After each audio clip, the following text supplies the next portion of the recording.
And welcome back. It's time for this week's Capitol Report with Pat McGuigan of CapitolBeatOK.com. And Pat, this week we're here at the Southern Republican Leadership Conference. We're both covering that. We'll talk about that in just a moment.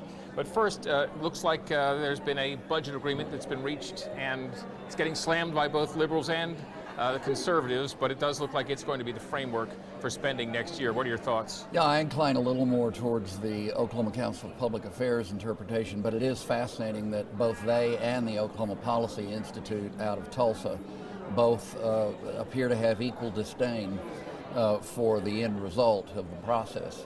7.12 billion a year ago, 7.13 billion now, not counting the supplementals, but that's fair because the supplementals haven't been folded back into the FY 2015 budget yet anyway.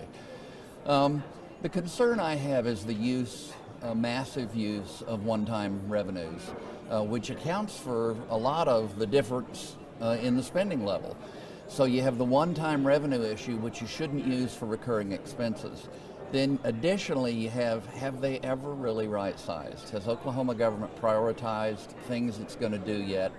And the hint on this would seem to be no. 49 agencies took small to significant, but single-digit cuts. Another group of 12 stayed flat, like Common Education, and then a handful actually got increases. So I don't see the discipline and process that was promised in the campaigns of 2010 and 2014 yet, and that concerns me for the future because every year you retain the spending, the constituency for the spending gets a little larger. Well, in the same week that the city of Oklahoma City hosted the Southern Republican Leadership Conference, you reported on notable Oklahomans, ethnic minorities of the past and present who played primary leadership roles in our state. Some thoughts on that?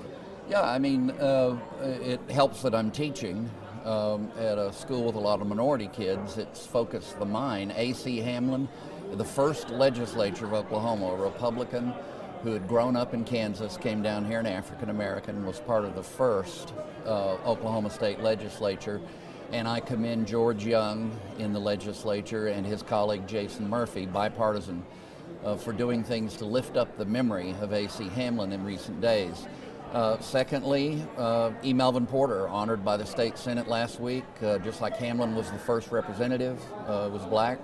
E. Melvin Porter was the first representative who was black, first state senator who was black and a good Democrat. Finally, I commend Estela Hernandez for being so involved in the SRLC this last week.